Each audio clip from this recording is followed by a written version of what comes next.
Each week on Culinary Confidential, Christina Cates, a seasoned foodie who has worked at some of New York City's top restaurants, will share her passion for the culinary world. Whether you're a professional chef, a restaurant enthusiast, or a lover of good food, Christina dives into the heart of hospitality, exploring the trends, triumphs, and challenges facing the food service profession. And you won't want to miss her chats with some of the most interesting and influential industry voices. And now, please take your seat at the table as Culinary Confidential with Christina Cates starts now, exclusively on AM 970. The Answer. Welcome to Culinary Confidential with Christina Cates. This show is produced in association with my incredible friend, Lucas A. Ferrara. Speaking of Lucas Ferrara, he has the show on right before Culinary Confidential called Shake It Off with Mert and Lucas from 7 to 9 o'clock. Give it a listen. Lucas and Mert debate the hottest issues impacting the city, the state, and the people. Okay, it's February 2nd tonight, which means you have 1 week left to check out New York City Restaurant Week, which is running through February 9th. Restaurant Week is a time where participating restaurants offer prefix menus for lunch and or dinner at a set price. It's a great way to check out a new restaurant that might not be in your normal rotation or lineup. So get those reservations in while you can by checking out NewYorkCityTourism.com/Restaurant Week. We are finishing up on our beverage series tonight. Over the last couple of weeks, I've had on the show Dale DeGroff, the king of cocktails, and the reason why modern mixology exists in this day and age. And most recently, Doug Frost, who is one of only 4 people in the world to simultaneously hold the title of Master of Wine and Master Sommelier. He's the wine guru, and I really enjoyed our show together last week. So for tonight, I've invited on the show 2 people in the industry with a strong beverage background that operate in 2 different markets in the U.S. We're going to discuss trends in the beverage industry tonight. My first guest is Ryan Lindquist, general manager at Lux Bar in Chicago, Illinois. Ryan has been in the business for close to 15 years and has the classic story of starting as a busser and working his way up to GM. He's been responsible for developing the cocktail program at Lux Bar since 2015. He's competed in cocktail competitions hosted by Tullamore Dew, Woodford Reserve, Beefeater, and Compass Box. Ryan has also been quoted in Vogue, Cosmopolitan, and VinePair in regards to spirit and cocktail trends. So Ryan will be on shortly, and we'll talk about what's going on and the trends in the Midwest, and we'll see if that tracks with what's going on in New York. So later in the hour, we'll be joined by my good friend, Aldo Fedrighini. Aldo is a sales consultant for the on-premise division of Empire Merchants. Empire Merchants is a prominent distributor of alcoholic beverages primarily operating in New York. They offer a wide selection of wine and spirits to retailers, bars, and restaurants. Empire is known for its extensive portfolio of brands, ranging from high-end luxury spirits to popular mainstream beverages. The company is often involved in promoting industry trends, offering marketing support, and providing professional services to help businesses in the hospitality and retail industries succeed. It is one of the largest distributors in its region and often partners with well-known global brands. I worked very closely / abused Aldo consistently when I was operating restaurants. I was always trying to get the most amount of product for the very best deal because, hey, we had to keep our beverage costs tight. I gave him headaches all of the time, but I can easily say he's one of my favorite people, and that's evident because we've kept in touch all of these years later. More on Aldo later in the hour. Let me please welcome to the show Ryan Lindquist, General Manager of Lux Bar in Chicago, Illinois. Ryan, welcome to Culinary Confidential. Thank you so much, Christina. Excited to be here.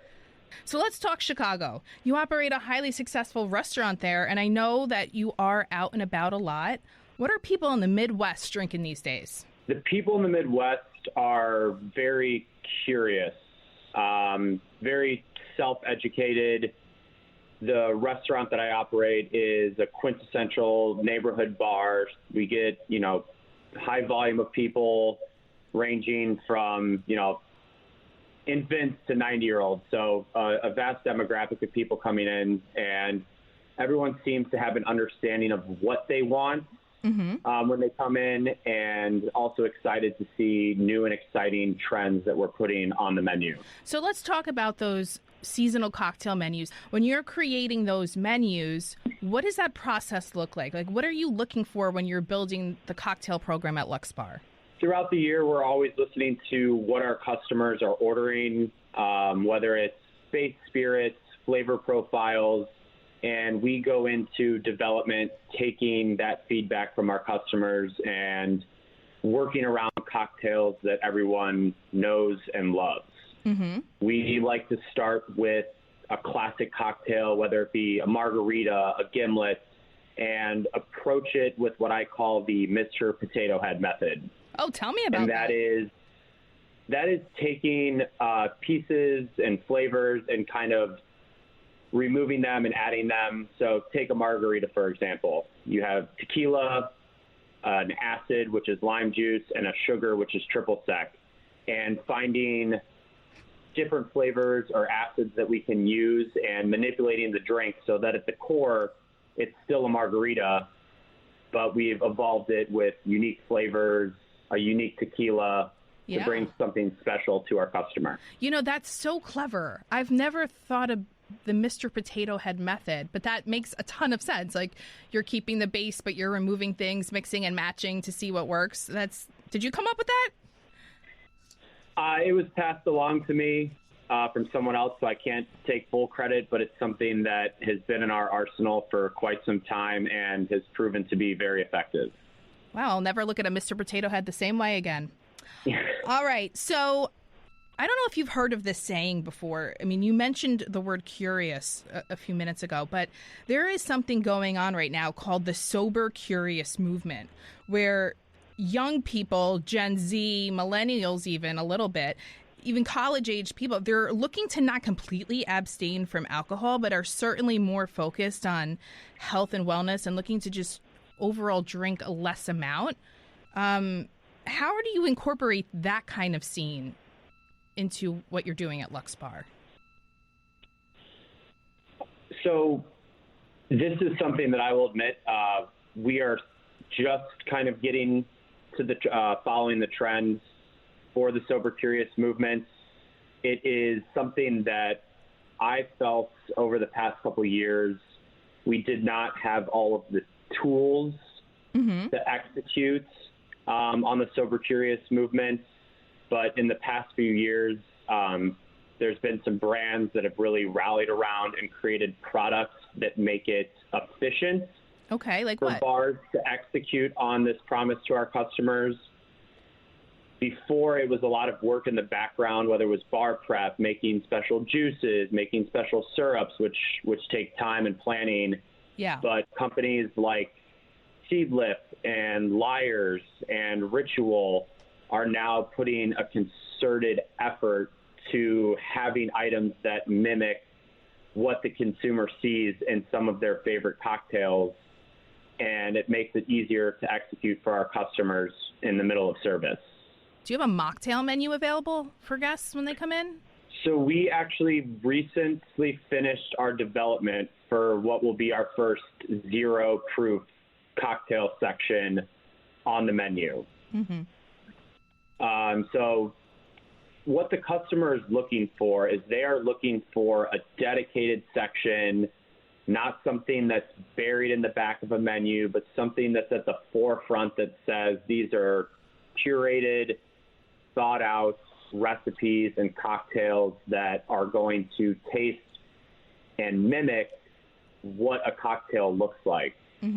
The customer doesn't want something that is an afterthought.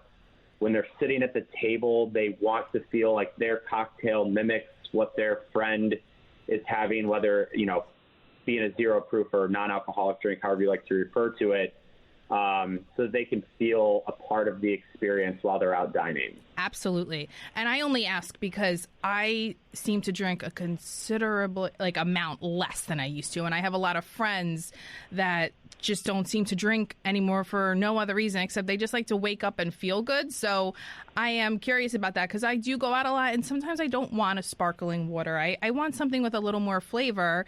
and I want to be able to participate in, the social engagement of what's going on at the table. So it sounds like Chicago is a little behind the eight ball when it comes to that. New York's been on the forefront of that for a little bit longer, but you are making moves to incorporate that more. So that's great.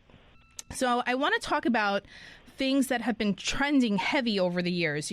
Mezcal really has had a moment where you see it on every cocktail menu. It's even in a lot of margaritas now, and seems to be here to stay. Espresso martinis are so popular. Everyone is doing them. Negroni Spagliatos, Frosé. What are some other things like that you think have really had their shining moment in the spotlight? I think we're beginning to kind of get back to a martini renaissance. Oh, yeah, I agree with that for sure. In the 90s, before we hit what they call the, modern classic cocktail movement, everything was a martini. You walked into a bar, martinis of every color. And when we had the cocktail movement of the early 2000s, craft cocktails were at the forefront. And I think with the availability of beautiful products that are out there now, we're starting to see those martinis come back in a more refined way. Yeah. I know in New York, a lot of places now are doing the ice cold, the freezer martini, if you will, where the glass is ice cold, the vodka is ice cold. They give you all the accoutrements on the side. If you want it dirty, you can kind of make it as little or less dirty as you want. And they're just making it a very sophisticated experience, but just keeping it simple also. And like you said, the apple martinis, things like that they had their day too. They're not so popular anymore. It's back to the classic cocktail, the refined elegance of the simplicity of the cocktail world. I had Dale DeGroff on a couple weeks ago. He started the beverage series for Culinary Confidential the last couple of weeks. So he was he was the creator of that movement. Have you ever read any of his books? I've got a couple on my shelf. Nice. He's been very influential in my progression through this industry. Love it. How have you seen the beverage scene evolve over the last, decade or so in your market? Everything's global now. So with the introduction of Instagram and, how accessible travel is, things catch fire pretty quickly. And I've been fortunate enough to travel to some big cities over the last few years, Porto, Lisbon, Verona. Nice. And Florence. And I think every city, every culture is embracing some sort of classic cocktail representation on their menus and highlighting what's unique in their area. And that is starting to kind of trickle across the world. And you're seeing the accessibility of ingredients. And I think during COVID, we had consumers self-educate. Yeah.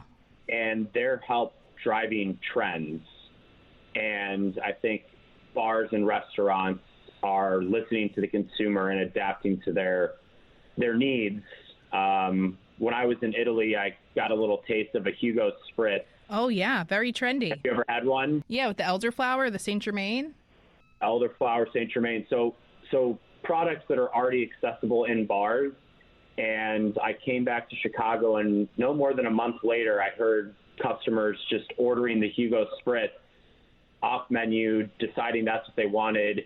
And we had to adapt as a bar restaurant, get a set recipe, and respond to our customers. And over the past year, it's become one of our best-selling cocktails during the summer, right behind an Aperol Spritz. Yeah, I mean, there's nothing nicer than a Spritz in the summer. That effervescence of the bubbles. But I'm not a huge Aperol fan, only because I stay away from kind of that bitter profile. But the Hugo Spritz is nice if they just don't overdo it with the elderflower, because that could be very polarizing. That's a strong flavor, which less is more with that drink. But I enjoy that a lot in the summer. What is? Yes, I think, go ahead. No, go. I think going back to your sober, curious, lighter drinking, I think the spritzification of everything as well, kind of touching on that point of trends, it offers customers a way to drink something that's a little bit lighter, not as spirit or booze forward, and you can have a couple throughout the day without that lingering side effect. Totally. So I think that's been something that we've seen as well as the spritzification of a lot of things. You know, we haven't talked about beer a lot on this show, or actually at all. What's like the go-to beer people are drinking out in Chicago? You know, beer sales they're softening. I think customers want well-curated cocktails. I'm not going to claim to be a wine nerd by any sort. I know you've got someone coming on that's going to speak a little bit more to that. But I think curiosity around wine and spirits is taking the cake versus what the beer world is doing. Yeah. Is there a drink or a trend that you think is like overhyped or even underrated? This is going to be an odd response. Tequila has become overhyped, and I think I want it to be hyped. I do. I love tequila. I think it is the greatest and best spirit out there, but its overhyped nature has led to kind of a deterioration of the quality that we're seeing from some brands to keep up with the demand of customers. Right. And that I could speak 20 minutes on that alone. But something that I believe is underrated and should be at the forefront is the evolution of rum. Oh, okay. And how vast and unique it can be from island to island, place to place. And I think there's a couple cool bars here in Chicago that are trying to highlight what rum can do. And I hope to see the consumer embrace it here soon. So let's talk rum for a minute, because I'll be honest with you, rum is something I don't drink at all until I get off of a plane in a Caribbean island and I'm like, I need a rum punch. I need something with rum. So let's talk rum. What do you like? Like, which ones? What's the name of this bar in Chicago that's featuring this rum profile? So I'm going to shout out my friends at Sparrow. They're a few blocks away from me in the Gold Coast where Lux Bar is located, which is where I'm at. And they have rums from all over the world. I mean, Italy's producing rum. Japan's producing rum. Nice. So it's really become kind of global because sugarcane is an easy product to produce. And then a lot of what happens with rum is during the fermentation process, and whether it's sugarcane or molasses. So it just offers a wide range of flavor. And going back to your comment about, you know, getting off a plane, something tropical, rum has the adaptability to be used in that Mr. Potato Head method. So taking a classic cocktail like an old fashioned and plugging rum into the place of bourbon, or even in a spritz style cocktail, which is an air mile, which is rum, lime juice, and champagne. It just has a lot of flexibility as a spirit because it can be light, it can be dark, it can be rich, it can be light. It just has a lot of versatility behind the bar. And for someone that's trying to run a business and actually make money in a bar, rum is something that usually tends to be on the more cost-effective side while getting a superior product. Thank you for that. I'm not hip to rum, so I didn't know all these details about it. I want to talk a little bit about Dry January.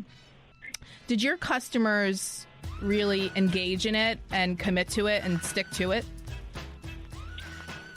So I think the Midwestern clientele is a little bit different than what we may see on the coast.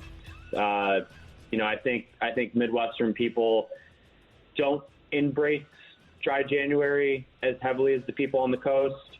I'll say we are embracing it. I recently kind of, you know, had to embrace it ourselves when we had a negative review come through at the restaurant highlighting that we did not offer a dedicated spot on the menu for non-alcoholic cocktails. So that was kind of the wake-up call for us that we needed to respond quickly, that the trend is here. But But if you look at what we've been doing in January, we're seeing customers come in, they're continuing to consume alcoholic cocktails, and it really hasn't hindered business too much. I just want to have one more question with you before we go. What is it that Ryan Lindquist likes to drink? Martini or a mojito. Going back to that rum, yes. You know, that's another one I forget about often, but that's so fresh and nice in the warm weather. All right, Ryan, thank you so much for your time on the show today. This was very fruitful. Have a great night. Thank you, Christina. Appreciate the opportunity. Okay, you're listening to Culinary Confidential with Christina Cates on AM 970. When we come back from the break, we'll be joined by Aldo Fedrighini. He's a on-premise sales consultant for Empire Merchants. Stay tuned.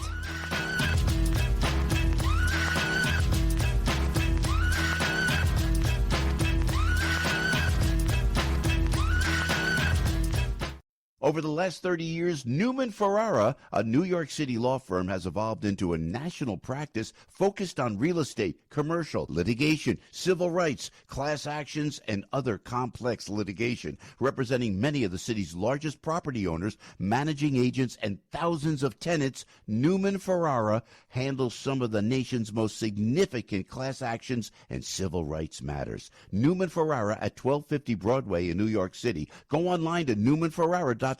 That's newmanferrara.com. Listen to the firm's name partner, Lucas Ferrara, every Saturday at 10 a.m. on Dottie Herman's longest-running real estate radio program, Eye on Real Estate on AM 970. A real estate lawyer for 35 years, Lucas is a professor at New York Law School and is also a published author with books on real estate and New York's landlord-tenant law. Tune in Saturdays at 10 a.m. to hear Lucas's unique perspective and advice on Eye on Real Estate.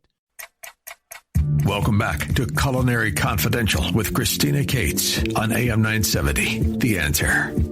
Okay, welcome back. We just finished up with Ryan Lindquist, who is the general manager of Lux Bar out in Chicago. And on the show today, we're talking about beverage trends in different markets. So now I would like to welcome to the show Aldo Fedrighini. Welcome to Culinary Confidential. It was literally like pulling teeth to get you on the show with me tonight, but here you are. I'm so happy you're here. I'm happy to be here. As you know, as I mentioned earlier, I'm a big Aldo fan. It's my philosophy that I want to work with anybody that I feel is passionate about what they do. And Aldo, that's you, baby. Oh, thank you. My favorite part of any day working in restaurants was when I heard you were on the phone for me or you were coming in to spend some money or giving me a deal. Oh, I love deals. I love deals. All right, let's talk about your role in the beverage world in New York City. Explain what exactly you do at Empire. Well, I sell wine and liquor, so mostly liquor. I've been doing that for over 12 years with Empire. Yeah. I love Empire. Great company. Yes, great company. Fantastic. It's a family. It's a family company. Oh, so is this industry, so it's so important. Yes, true, yes. So you want to work for somebody who stands behind you. Right. And then, you're lucky because then you get to go into these kinds of venues and meet people like myself and talk and engage and sell them things that you're passionate about, the wine world, the spirits world. So it's just a great fit for you. And educate them. That's the most important part. Yes. So you work on-premise, right? In the industry, there's on-premise and there's off-premise. So what is the difference in that for people that really don't know those terms? Okay. On-premise, it means you consume alcohol in a place which is a restaurant, while off-premise, you take it home. So you go to a liquor store, you buy the wine and spirits, and you bring it home. So that's the difference, on-premise and off-premise. I would always choose on-premise for a job, right? Off-premise must be so boring. Well, you finish early. You start early and you finish early. That is true. And I think you have set customer, which they don't close their establishment every 6 months or every 2 years. Oh yeah, the volatility of the industry. The volatility on the on-premise is it's insane. It's an acquired taste for that person. Yeah. All right, so let's talk trends, right? Because that's what this show is about. What are the biggest trends going on in New York City right now? Well, right now we are in a dry month. Yeah, we just finished dry January. Yes. Like 2 days ago, but That was a trend, right, for January? Yes, that was a trend which I don't think was very successful. Oh, interesting. Tell me. I mean, well, people drink. Yeah. Especially, you go out, you celebrate, there is a lot of new restaurant opening. Yes, New York, the restaurant openings are crazy these last 2 years. Absolutely, yes. And it was extra cold in January this year. Yes, extra cold. They need to extra warm cold, up. The congestion toll came in, Uh-huh. and so on. So many surprises, right? Yeah. So what else besides dry January? Because I was talking earlier with Ryan about just like things that have had a moment, right? Like espresso martinis were hot, Negroni, Spagliatos, Frosé in the summer. Like, what are some trends in craft cocktails going on right now? I think the next trend that is going to pop up is going to probably be rum. And that's so Ryan just said that earlier. Yeah. And that shocks me. Yeah, high-end rums where, they're maybe made by, not conglomerates, but, small, Diplomatico rum is one of them. Yeah. You have Rum Clement. You have a lot of rums, everybody talks about rum, but if you go to Puerto Rico, the number one sold there rum, it's Don Q. Yeah. It's like, so that's going to be a trend. Then it's going to be, in my opinion, a new trend of agave spirits, like Sotol, which is, something that is coming up so that people can experience other types of agave in their, in their drinks. Like, there used to be the tequila, then it came the mezcal, and so on. So, but... you know what? Just to put a feather in my own cap, I feel like I'm super trendy. I've hit all the nails on the head that you've mentioned earlier in the summary of this. So that's fantastic. All right. So you always know the places that are opening because that's part of your job because you supply these places with the spirits and wine. Are there any rum bars on the horizon that are opening in New York? Like rum-focused venues? Well, the one that opened in the past was not very successful. So, without mentioning any names, of course. Okay. Maybe you'll tell me after. Okay. All right. But, there are... I think that the trend is more sophisticated cocktail places. Yes. Where you have pop-ups. For example, I did a pop-up in one of my places where a bartender from England came in, and did 2 or 3 days, Like a guest bartending spot almost? That is correct, yes. Can you say where that place was? Oh, yeah, it was at the Ned. Oh, at the Ned. I love the Ned. Yes. And the bartender was an Italian guy. Oh, Aldo and the Italians. And I learned a lot, believe it or not, about Italians. Okay, so what did you learn?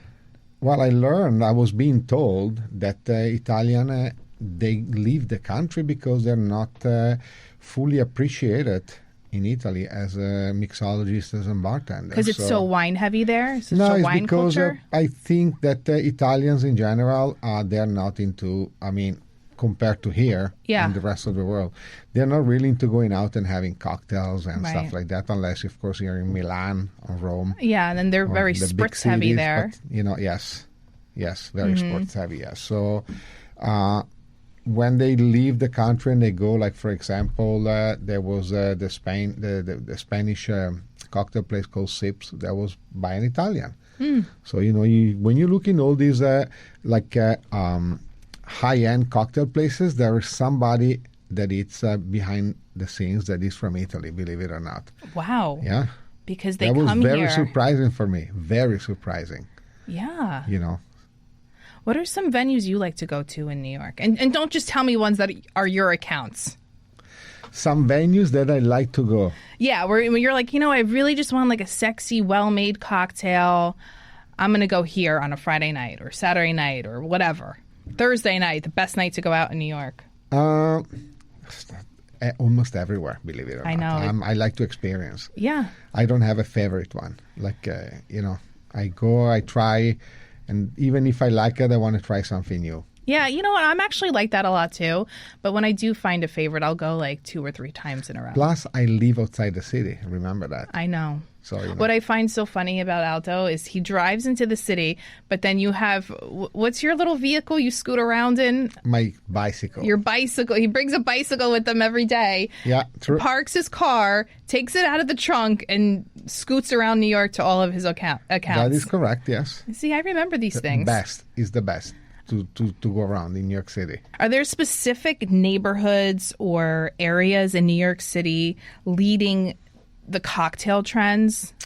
I have my personal opinions. I think we have to agree on that it's probably the Nomad. Nomad is on fire. Yeah. Nomad, Flatiron. I'll tell you what, there's like, is it 28th Street? It's got like the Ritz-Carlton, right? So you have Nubelu's, you have Portrait Bar at the Fifth Avenue Hotel. The Ned is not too far. Little Ned around the corner. Yes. You have the Tusk Bar. Tusk Bar at the Evelyn Hotel. I love that place. Yes. And then, go down 22nd Street. You have Cocodoc, Yes. which is on fire. They just had their 1-year anniversary. Yeah. They have a beautiful bar there. You have Apothec. on Apothec, 26th that's Street. right. I wanted the Apothec guys to come on the show. Maybe they'll come on another show. I'll push their Pump buttons. them, Aldo. Come on, work your I'll magic push their for me. buttons. That's right, Apothec, yeah. Let's talk about Apothec a little bit, because they were kind of the coolest cocktail craft bar in New York, like early on, the speakeasy style They down were on the- Doyer Street. Yes, they were the coolest cocktail place before there were cocktails. Correct. That's what I've been told. And that's you've what been there, right? Oh, yeah, many times. Yeah. Yes. I haven't been there in forever, but it's a speakeasy style, so you don't know it's there. You go down Doyer Street, down in Chinatown, you have to find the door, go in, and then once you get in, they're lighting the bar on fire. They're doing crazy things in there. And they not the nickel and dime. They use premium everywhere, and that's what makes you think.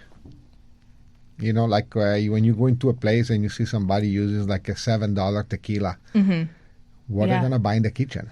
Right. They have food there at Apothec? No, but Just cocktails, they, right? No, they have like a light food. But if someone chooses light like bites. a tequila that is let's say $29 per bottle, that it's premium. It's Yeah. a premium tequila versus one that it's $7 with the plastic cup. Makes you wonder what's going on in the kitchen. What mozzarella do they buy? Yeah. What meat? What chicken do they buy? If they nickel and dime, everything that you can see behind the bar.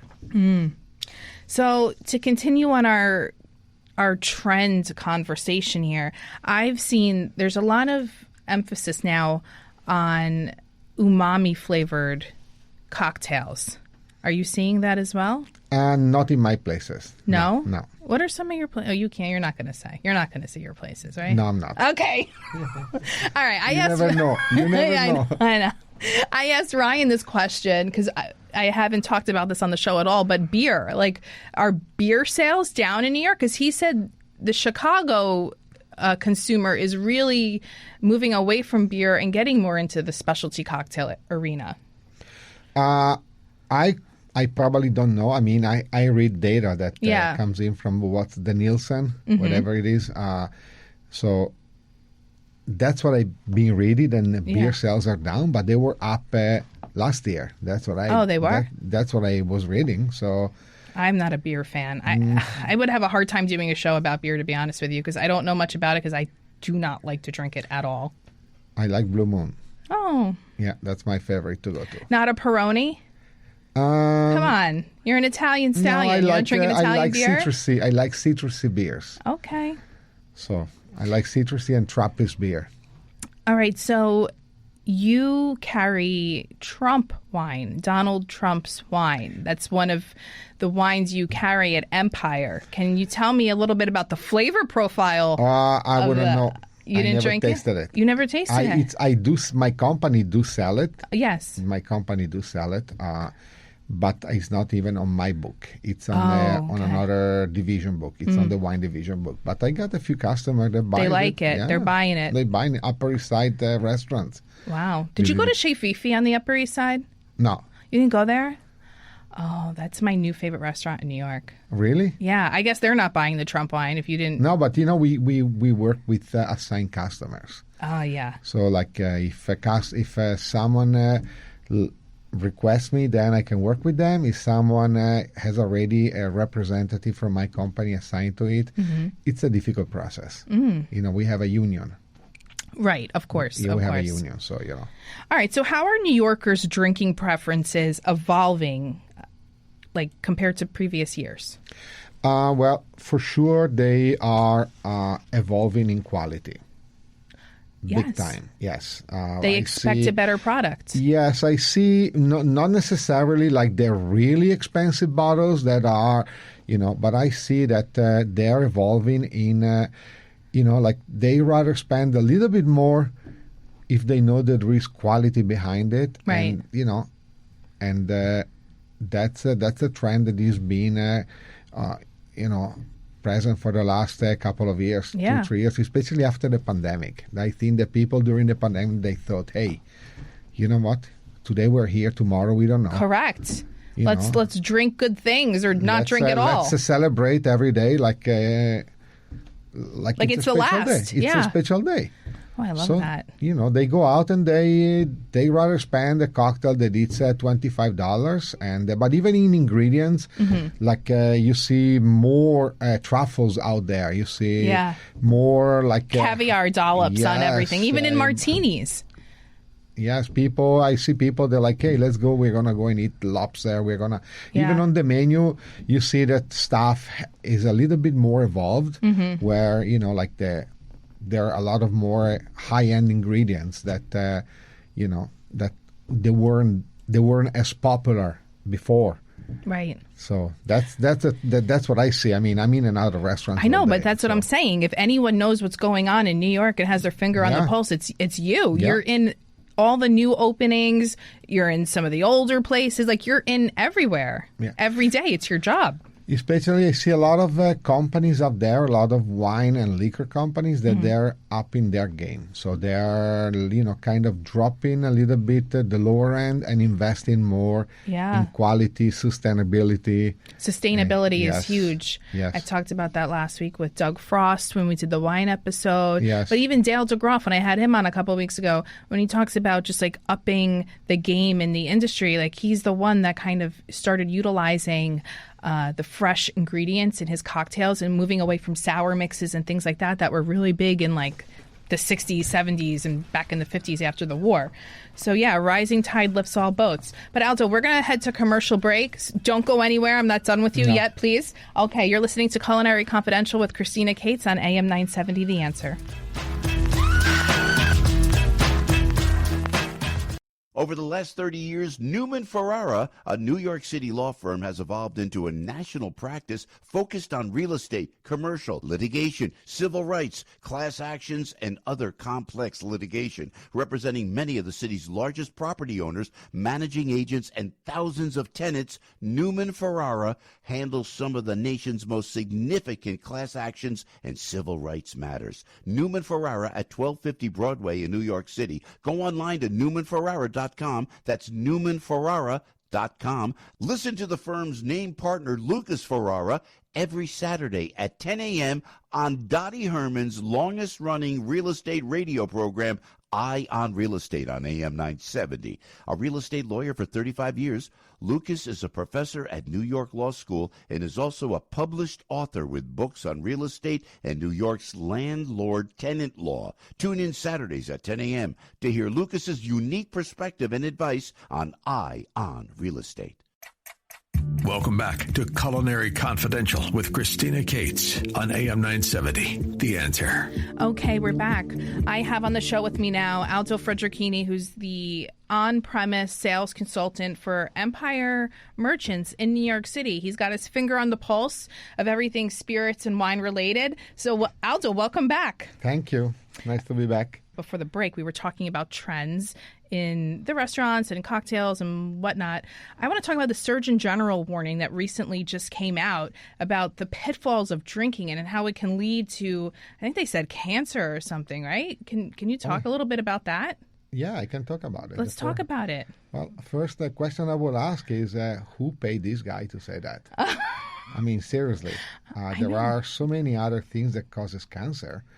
And this guy went for the alcohol, which is absolutely absurd. I know, and he did that right before I started, marketing this beverage series for the show, 3 weeks of episodes, and that warning comes out. I mean, that was a buzzkill. I don't want to be a conspiracy theorist here. Okay. Someone got paid. Okay. And paid big. Yeah. Okay, so maybe, he should concentrate more on some substances that are banned all over the world and completely legal in this country that cause cancer. What about the potassium bromate? It's in every bread you guys eat. Right. We eat. Yeah.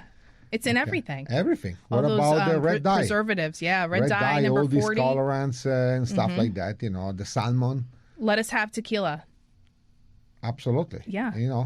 Let's have tequila, rum, gin, whatever you want. That's right. In moderation. In moderation. That's important. Yes. In moderation. Unfortunately, they're trying to put you out of business, Aldo. No, I don't think so. But, but it's kind of upsetting when you see the salmon targets a sector based on, yes, maybe it's, if you abuse, you can get something. But, I mean, the things that we ingest every day. I know, terrible. And we get, a cancer out of it. Yeah. You should I have to do a whole other show about the pesticides and food related things with Monsanto, and now they're trying to kill us in this country. Oh, let us drink a nice organic wine from, wherever. Exactly. Sustainable wine, sustainable, yeah. Tequila, vodka. Yeah. Instead of using the red dye cherries that they cost 10 cents per kilo, let's use the one that they come from, from Europe or They have these ones in Europe, in France. I think they're called Griotine. They're these cherries in the syrup in this glass jar. My friend. Yeah, those are the one. Yes, the Marasca cherries. They're so sexy and delicious, and I put a little champagne over them. Oh my goodness. They're delicious, yes. And, you go into some restaurant and you order a cocktail and they put, these cherries. Yeah. And talking about the Surgeon General should ban all these cherries in these... Those maraschino ones in the big jar that you get from Cisco. That are fluorescent. Yes. They're I don't know what color that is. It's not even on the color scale. Correct. And guess what our kids order when they go to the restaurant? Shirley Temples. There you go. And what does Shirley Temple has? Maraschino cherries. And... red dye number 40. And coloring. Coloring. Coloring. Believe me, I have 2 children. I am all over them about stuff like this, but to the point where it's they think I'm wrong because everyone else in the world lets their kids have this stuff. And I'm trust me, I'm doing you a service right now. I'm saving your life. I don't want you to get in the habit of ingesting this kind of stuff. Exactly. But that's a one small example. Yeah. People should Google the substances that are banned in Europe and completely legal here, and they should understand what's behind it. I know. We're spiraling right now, though, Aldo. We're spiraling. This is another episode. Let's stay on trend. Yeah, let's say, don't invite I'm getting me you back, all please, worked up because... about this. All right, back to the cocktail situation in New York. New York is actually home to some really fantastic craft cocktail concepts that have garnered global attention. Places like Overstory, Double Chicken Please. Yes. Have you been to these places? Yes. Okay, what do you think? I've been to Overstory, but I've never been to Double Chicken Please. And I have my reasons why. Oh, yeah? What's your reason? I don't want to drink a cocktail that's made so specifically that it tastes like corn. I just want to drink tequila on the rocks with a lime. Yes, and I have to agree with you. I've been there a few times. I had the pizza cocktail that was supposed to taste like a pizza. Yeah. And had a small, thin paper pizza on it. I had another cocktail that was, it's not my soup. It's right. I don't understand it, to be honest. I'm sure the bartenders are super profesh and it's a craft, but that's not for me. And that line to get into Double Chicken Please is down impossible. The block. Well, it's impossible. You got to know people like Aldo to get me in, Well, But yes, but I have to agree with you. It's, listen, everybody has their own. Yeah. So, maybe something it's not for you, but they have a line outside the door. And you wonder why, because some people don't have your taste buds. Correct. So, and that's, that's like when you go into a place and, they select wines for you, Mm-hmm. maybe something that you don't like. Yeah. Maybe you want to stick to, Blue Moon or something that you enjoy rather than having some, local brewery, only local brewery on your menu. So, if you have to, it's called hospitality for a reason. Yeah. Hospitality. It's one word. That's basically breaks down all our sector. Yeah. To be hospitable, to make sure your clients, your guest, it's happy when they leave. I love you, That's Aldo. it.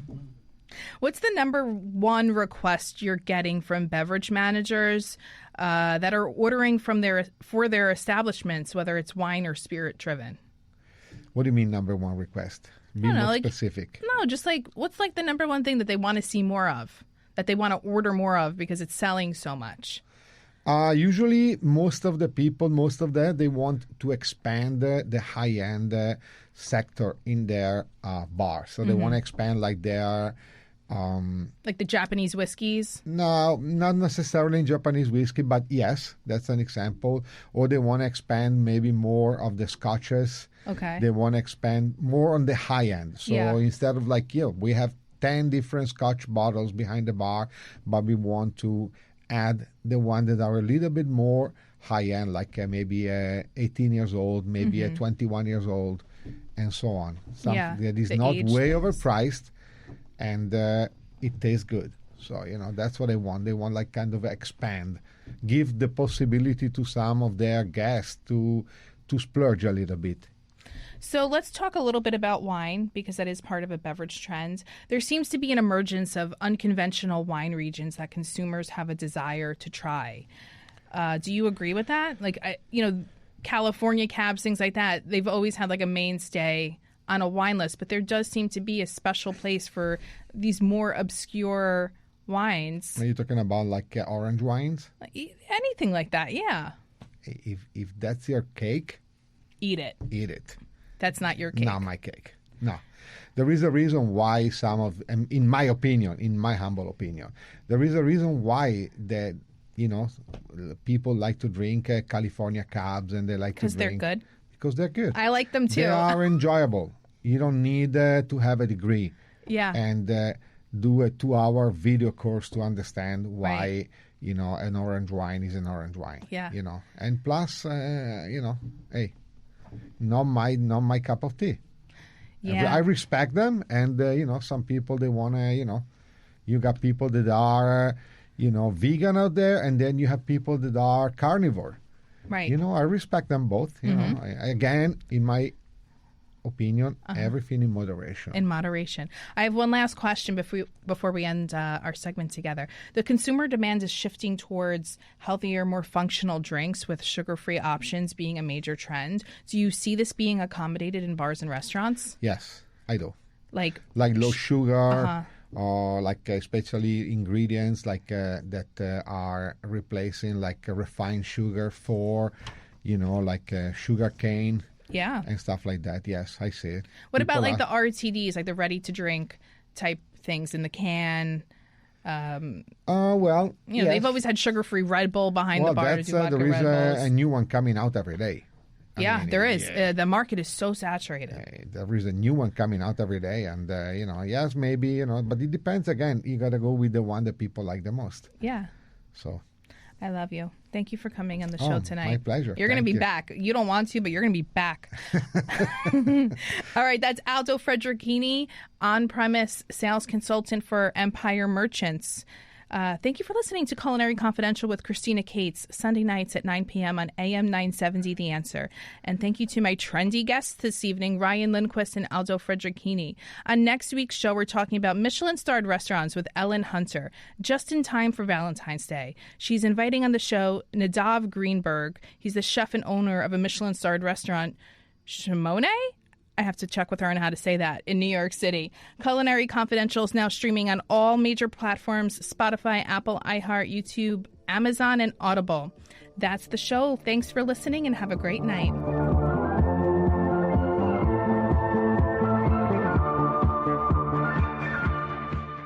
The preceding program is sponsored by Shake It Off Live, LLC.